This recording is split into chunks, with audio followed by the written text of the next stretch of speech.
আমি পাক করছি আজকে কবুতরের বাচ্চা, কবুতরের মাংস, গরুর মাংস আছে, তারপরে ডিম। হ্যালো গাইস, আসসালামু আলাইকুম। কেমন আছেন আপনারা? আশা করি ভালো আছেন। আলহামদুলিল্লাহ, আজকে আপনার কাছে এমনটা ভালো আছে আলহামদুলিল্লাহ। আজকে আমি পাক করতেছি, মানে আজকে তো প্রথম সেহরি খাওয়া হবে, আজকে বুধবার। তো আমি কবুতরের বাচ্চা দুইটা জবাই করছি, যাতে আমরা খাইতে পারি আজকে প্রথম দিনই। মানে আমার ছেলে খায় না, আমার শ্বশুরে খায় না কবুতরের মাংস। অগলগে আছে আমার ঘরে, মানে ফাঁক করা গরুর মাংস আছে, ওরা খাইব ওরি। মানে আমার ছেলেও খায় না, আমার শ্বশুরও খায় না কবুতরের বাচ্চা। তো আমি আর আমার মেয়ে খাই।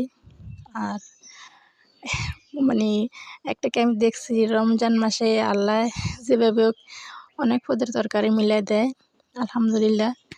তো আজকে থেকে প্রথম সেহরি খামো। তো আপনারা সবাই দোয়া করবেন যেন ঠিক মতো রোজা রাখতে পারি। আর এই যে আমি কবুতরের মাংস কষাইতেছি, মানে খাও না আমার ছেলে, আমি, আমার শ্বশুর, আমরা তিনজনে খাবো আর কি বেন্ডাতে। আর আমার মেয়ে তো ছোটো মানুষ। আর আমি তো কবুতরের মাংসের সাথে হালকা ছোট করে টুকরা করে আলু দিচ্ছি দুইটা, কারণ আমার মেয়ে আবার আলুটা পছন্দ করে। এই কারণে বেশি, মানে অন্য কোনো তরকারি না হলে সারে আলু লাগে বা মাছ থাকলেই চলে, কোনো সমস্যা নাই।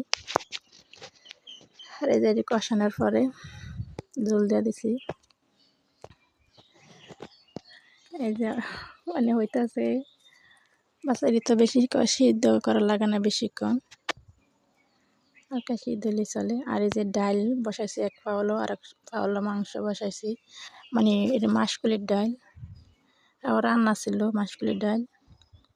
আমার বাবার বাড়িতে গেছিলাম কালকে, মিলাদ পড়াইছিল, তো ওই জায়গাতে আমগরে অনেকগুলা ডাল বা তরকারি দিয়ে দিছিল। আচ্ছা, একটা সবসময় বাপের বাড়িতে আনতে পারি, আলহামদুলিল্লাহ বাপের বাড়িতে এনে খাইতে পারি। নিজেকেও আছে আলহামদুলিল্লাহ। তো গেলে বা বাড়ি বড় না করে না, বা মায়ও দিয়ে দিত, যা সবসময় দেয়। যে ডিম ফাঁক করতেছে যেমন দিনে খায়, ওই যে গরুর মাংস তরকারি ফ্রিজে ছিল, এটি বার করছি। আর এই যে আমার তরকারি পড়া রান্না শেষ।